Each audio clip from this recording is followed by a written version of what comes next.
बिस्मिल्लाहिर्रहमानिर्रहीम। सर एक और क्वेश्चन पे आते हैं। इसमें फ़र्क ये है पिछले क्वेश्चन और इसमें कि यहाँ ओपनिंग बैलेंसेस दिए हुए, ठीक है। ये कह रहे हैं जनाब the following assets and liabilities were appearing in the balance sheet of Khan and company as at the start of 2005। अब देखिए सर, इसमें एग्जामिनर ने ऐसे सवाल रिसेंट पास में बहुत पूछे कि जिसमें ओपनिंग बैलेंसेस गिवन थे, ट्रांजैक्शंस गिवन थी, क्लोजिंग बैलेंसेस निकालने थे, फिर ओपनिंग डेफर्ड टैक्स भी निकालना था, क्लोजिंग डेफर्ड टैक्स भी निकालना था, ठीक है जी।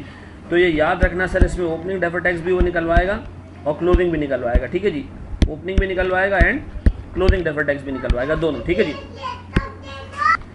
सर 2005 के बैलेंसेस दिए में ओपनिंग 9 लाख है, ठीक है जी। इसी तरह सर मेरे पास कोई 4 लाख रुपए का बैलेंस ये आ रहा है एडवांसेस का, यानी ये सर मेरे पास एक एसेट है, ये मेरे पास एडवांस फ्रॉम क्लाइंट एक लायबिलिटी है, ग्रेचुइटी लायबिलिटी है, फिर रिसीवेबल एक एसेट है। 2 एसेट है, 2 लायबिलिटी में साल के स्टार्ट करता हूँ।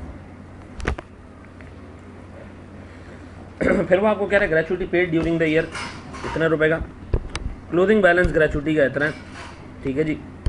तो सर आप अगर एक एक करके देखें ना, एक एक चीज़ पिक करें और अकाउंट बनाते जाएं, तो अगेन सर मैं आपसे कहूँगा कि सर 3 काम कर लेते हैं। यहाँ हम बना लेते हैं सर करंट टैक्स की वर्किंग,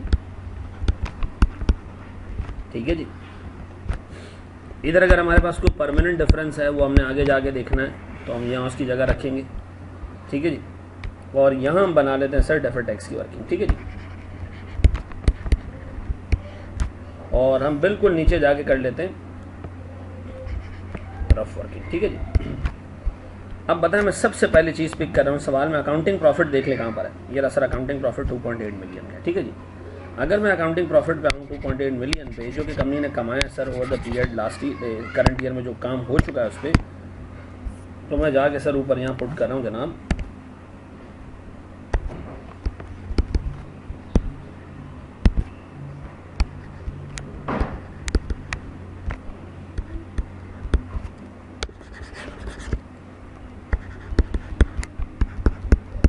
प्रॉफिट इज 2.8 मिलियन, ठीक है जी।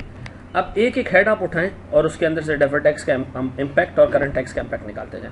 मैं सबसे पहले उठा रहा हूं सर ग्रेचुइटी को उठा रहा हूं, पहले एडजस्टमेंट उसकी है तो मैं ग्रेचुइटी को उठा रहा हूं। प्रोविजन फॉर ग्रेचुइटी, ठीक है जी। अब बताएं सर इसका ओपनिंग बैलेंस सर सवाल में गिवन है 2005 के स्टार्ट में इसका ओपनिंग बैलेंस गिवन है कोई 70,000 रुपये का, ठीक है जी। चलो मैंने ले लिया सर 70,000 रुपये। फिर इसी सवाल में अगर मैं देखूं तो मेरे पास वो कह रहा है कि हमने ग्रेचुइटी 40,500 पे की और क्लोजिंग बैलेंस 86,500 का है। तो क्लोजिंग बैलेंस उसने आपको दे दिया 86,500 का, और ड्यूरिंग द पीरियड वो कह रहा है कि हमने कैश पे किया कोई 40,000 कितने 40,500 रुपये का, ठीक है जी। तो अब अगर मैं आपसे पूछूं कि सर मेरे पास ग्रेचुइटी का एक्सपेंस कितना जो ड्यूरिंग द पीरियड मैंने बुक किया होगा, अगर आप इस एक्सपेंस को बैलेंसिंग फिगर के तौर पे बुक करें ना तो आपको नजर आएगा सर ये 57,000। इसका मतलब अकाउंटिंग में मैंने ये एक्सपेंस क्लेम किया होगा और टैक्स वाले ने सिर्फ जो मैंने कैश पे किया ना वही एक्सपेंस के तौर पर वो मानेगा। टैक्स वाला इसको मान रहा है, अकाउंटिंग वाला इसको मान रहा है। जहाँ इसको एडजस्ट कर दें सर ऊपर, मैं एड बैक कर रहा हूँ अकाउंटिंग का सारा एक्सपेंस, ग्रेचुइटी एक्सपेंस, ठीक है जी। नहीं मानता FBR इसको, प्रोविजनल एक्सपेंसेस को नहीं मानता 57,000, ठीक है जी। और मैं इसकी जगह लेस कर रहा हूं सर क्या चीज, ग्रेचुइटी पेड कितने की जनाब 40,500 रुपये। अब अगर मैं आपसे ये पूछूं प्यारे भाई, डेफर्ड टैक्स की वर्किंग हम करते हैं सर, मुझे opening carrying amount tax base और डिफरेंसेस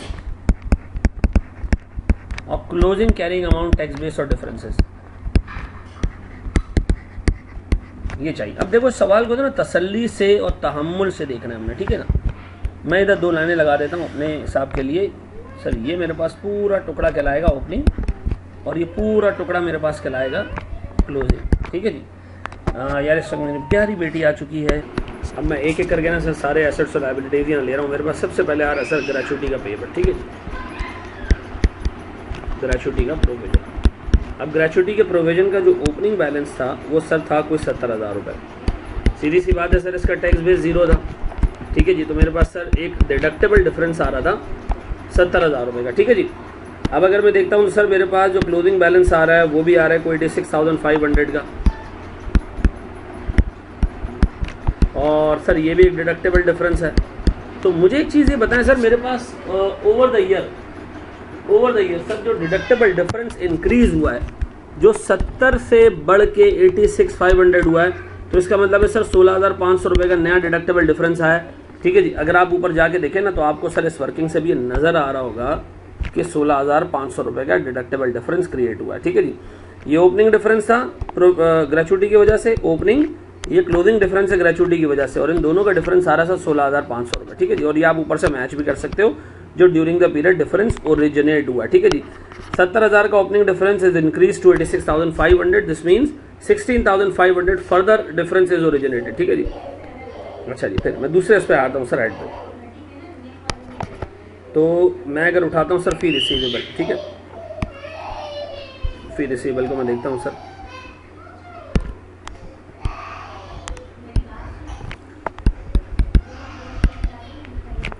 फी रिसीवेबल का सर मेरे पास जो ओपनिंग बैलेंस आ रहा है वो आ रहा है कोई 87,500। अच्छा, इस सवाल में मैंने जानबूझ के अज्यूम किया कि सारी चीज़ें जो है वो कैश पे जो है वो टैक्सेबल हैं। एग्जाम में वो आपको क्लियरली बताएगा। ठीक है जी, फी रिसीवेबल है जनाब, फिर वो कह रहा है जनाब ड्यूरिंग द ईयर 1,00,000 रुपए की फी रिसीव हुई है। ठीक है जी, और क्लोजिंग बैलेंस जो है वो 1,20,000 रुपये का। ठीक है जी, तो फी रिसीव जो हुई है वो हुई 1,00,000 की, और क्लोजिंग आ रहा है सर 1,20,000 रुपये। तो मुझे बताओ कि सर जो मेरे पास दरमियान का बैलेंसिंग फिगर है, जिसको मैं ये कह सकता हूँ कि मेरे पास या जो इनकम आई होगी सर वो कितनी। सर मेरे पास का क्लोजिंग बैलेंस 1,20 आ रहा है, तो सर मेरे पास ड्यूरिंग द पीरियड जो इनकम आई होगी वो आई होगी अराउंड को 1,32,000 रुपये, 1,32,500 रुपये की ये मैंने कमाया। सर ये मेरे अकाउंटिंग के हिसाब से इनकम है, ये टैक्स के हिसाब से इनकम है। ठीक है जी, तो हम जाते हैं सर अकाउंटिंग के हिसाब से जो इनकम है वो पूरी हटा देते हैं। ठीक है जी, ये मेरे पास है सर फी इनकम, ये पूरी मैंने हटा दी। ठीक है जी, कितनी 1,32, और इसकी जगह इंक्लूड क्या करूं, फी रिसीव्ड 1,00,000 डन है। अब बताएं सर मेरे पास ड्यूरिंग द पीरियड अगर मैं यहाँ देखूं तो मेरे पास सर अकाउंटिंग का प्रॉफिट ज़्यादा है और टैक्स का प्रॉफिट कम है। तो सर अकाउंटिंग का प्रॉफिट ज़्यादा है, टैक्स का प्रॉफिट कम है, एक टैक्सेबल डिफरेंस आ रहा है 32,500 रुपये का। अब यहाँ से भी इसको निकालते हैं सर। मुझे बताएं सर मेरे पास फी रिसीवेबल का ओपनिंग कितना था, 87,500। ठीक है जी, टैक्स बेस इसका 0 है क्योंकि कैश पर टैक्सेबल है, यही है। क्लोजिंग आ रहा है सर मेरे पास 1,20,000 रुपये। अगर आप इन दोनों का डिफरेंस निकालेंगे ना तो सर आपको पता चलेगा कि मेरे पास जो टैक्सेबल डिफरेंस आ रहा है ना इन दोनों का डिफरेंस वो आ रहा होगा सर 32,500 रुपये का। डिफरेंस नया ओरिजिनेट हुआ, 87,500 से हम बढ़ के 1,20,000 पे चलेंगे। ठीक है जी, इस सवाल को जरा बेटा आराम तसल्ली सुकून से बैठ के सॉल्व करना। पीएनएल से जो डिफरेंसेस आ रहे हैं नीचे बैलेंस शीट के ओपनिंग और क्लोजिंग के डिफरेंस से भी वो टैली हो रहा है। ठीक है जी, फिर आए जरा सर मेरे पास अगला हेड। सर दो चीज़ें हो गई, अब मैं आ रहा हूँ सर तीसरे पे से प्रॉपर्टी प्लांट एंड इक्विपमेंट पे। वो कह रहा है प्रॉपर्टी प्लांट एंड इक्विपमेंट का ओपनिंग बैलेंस है 9,00,000। ये कह रहा है कि जनाब हमारे पास ओपनिंग टैक्स बेस है 8,00,000 का। ठीक है जी, कैपिटल अलाउंस हमारे पास टैक्सेशन अथॉरिटीज़ की तरफ से 20% ऑन कॉस्ट है, यानी बुक वैल्यूज़ के ऊपर है, कॉस्ट के ऊपर है, और कंपनी जो है वो 10% डिमिनिशिंग बैलेंस पर डेप्रिसिएशन चार्ज करती है। ठीक है जी, अब मैं एज्यूम कर रहा हूँ कि सर ये हमने जो एसेट खरीदा है ना ये लास्ट ईयर के स्टार्ट पे खरीदी, ये लास्ट ईयर के स्टार्ट पे खरीदा है। ठीक है जी, ये हमने लास्ट ईयर के स्टार्ट पे खरीदा है, ये हमारी अजम्पशन है। ठीक है जी, ये शायद यहाँ कहीं लिखा हुआ भी हो, लिखा हुआ नहीं है, लेकिन आप अज्यूम कर लें कि सर हमारे पास ये जो एसेट है, asset is purchased at the start of last year. ठीक है जी, वर्क बैक करोगे तो पता भी चल जाएगा, लेकिन इतना मैं आपसे एक्सपेक्ट नहीं कर रहा। ठीक है जी, तो मुझे एक बात बताएं सर, अगर हमारे पास ओपनिंग में देखो, ओपनिंग इसका अकाउंट बना देते हैं सर, दोनों का 2 अकाउंट बनाएंगे सर पीपी में, बाकी सब में एक अकाउंट बनते हैं, पीपी में 2 अकाउंट बनेंगे। एक पीपी का कैरिंग अमाउंट होगा, एक पीपी का टैक्स बेस होगा। सर ओपनिंग कैरिंग अमाउंट है मेरे पास 9,00,000 इस साल के स्टार्ट पे। ठीक है जी, और ये मुझे कह रहा है कि सर हमारे पास 10% डिक्लाइनिंग बैलेंस पे कंपनी डेप्रिसिएशन चार्ज करती है। का डेप्रिसिएशन है 90,000, 10% के हिसाब से क्लोजिंग बैलेंस है सर इसका 8,10,000। ठीक है जी। सर पीपी का जो टैक्स बेस का ओपनिंग है वो है 8 लाख। ठीक है जी। और ये sir 20% cost per depreciation charge करता है। तो इसका मतलब है सर मैं ये अज्यूम कर रहा हूँ कि मेरे पास सर लास्ट ईयर ये 1 मिलियन की मशीन रही है। ठीक है जी। लास्ट ईयर सर खरीदी होगी, अगर इसको ग्रॉसअप करूँ मैं 80% से तो 1 मिलियन आ जाएगा। 1 मिलियन कैसे आया सर?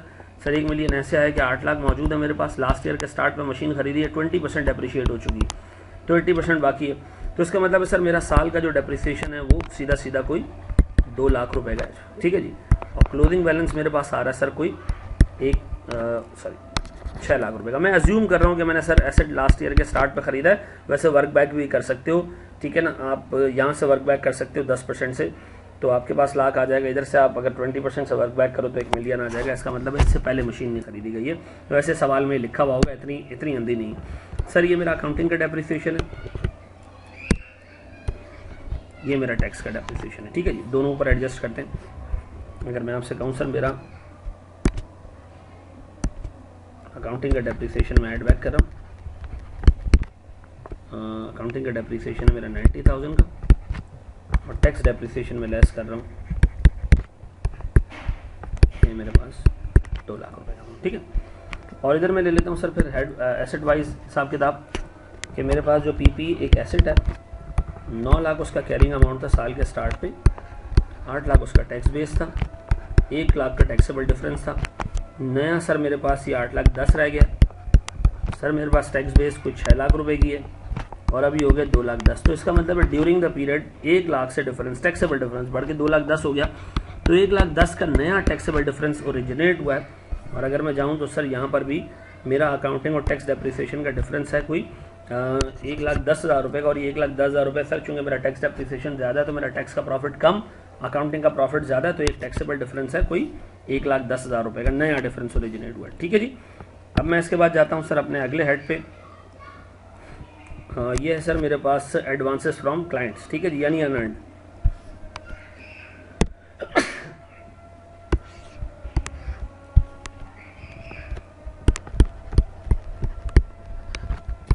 अनअर्न्ड में मेरे पास ओपनिंग है कितने का सर? ओपनिंग है मेरे पास सर 40,000 रुपये का। ठीक है जी। सर फिर अनअर्न्ड के बारे में एग्जामिनर क्या कह रहा है? The company provides consultancy services apart from its main business. Advance mention above relates to it. During the year services were 1.5 lakh were given and 1,20,000 हमने क्लाइंट से रिसीव किए। तो सर जब आपने पैसे रिसीव किए होंगे तो आपने यहाँ डाल दिए होंगे 1,20,000, और आपने जो सर्विसेज दी हैं सर उसके अगेंस्ट आपने इनकम बुक की होगी, यहाँ से निकाल दिया होगा, अनअर्न्ड से इनकम में ले गए होगे आप 1.5 लाख रुपए। तो सर ये मेरे पास है अकाउंटिंग की इनकम, और ये है मेरे पास टैक्स के हिसाब से इनकम। तो मैं अगर क्लोजिंग बैलेंस देखूं तो सर मेरे पास ये बच रहा होगा कितना, कोई 10,000। सर अगर मैं ऊपर जाता हूँ तो मैं सर पहले इसको इनकॉर्पोरेट कर देता हूँ। सर इस 2.8 मिलियन में अकाउंटिंग इनकम शामिल है, तो मैं उसमें से पूरी अकाउंटिंग इनकम हटा रहा हूँ सर। कंसल्टेंसी इनकम,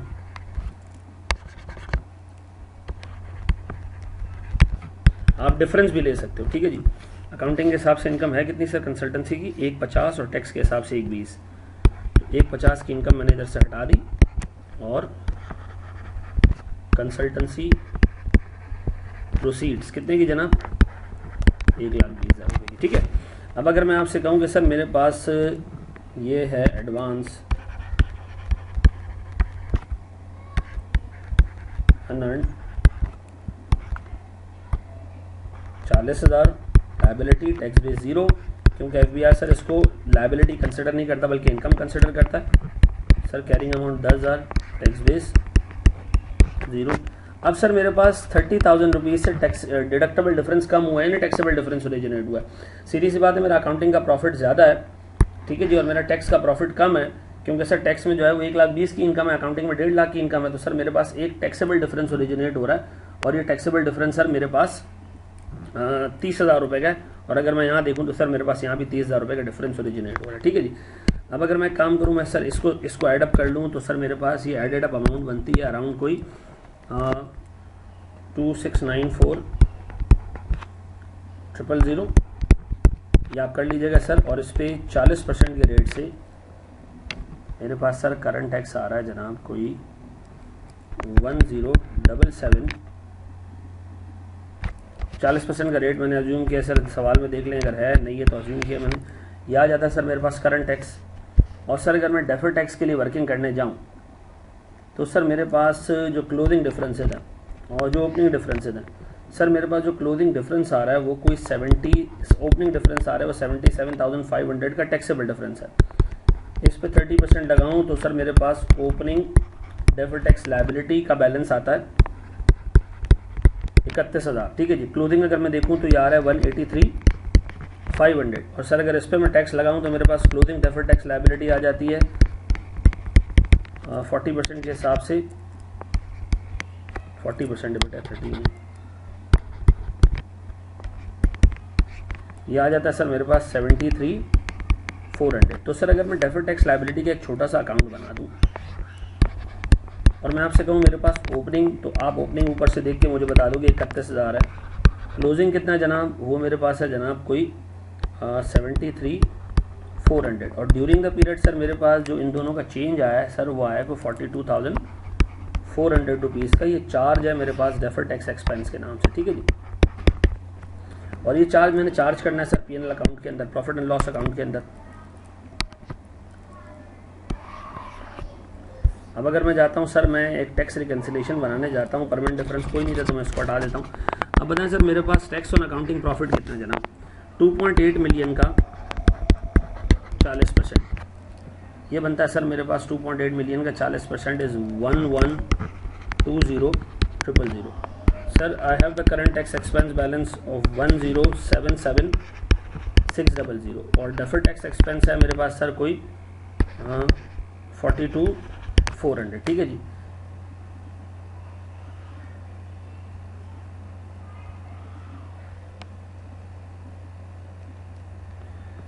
तो सर ये मेरे पास बनता है टोटल मिला के 1102,000, और ये मैच कर रहा है सर, ठीक है जी। आई होप आपको समझ में आ गया होगा। करंट टैक्स की मैंने वर्किंग अलग रखी है, डेफर्ड टैक्स के लिए दोनों साइड्स मैंने बना के चली हैं। अकाउंट्स बनाते जाओ, ओपनिंग और क्लोजिंग बैलेंस पुट करते जाओ, ओपनिंग और closing balance deferred tax asset और लायबिलिटी का निकालते जाओ, डेफर्ड टैक्स चार्ज निकाल लो, आराम से सवाल सॉल्व हो जाएगा। आई होप तुम लोग ये कर लोगे। Thank you.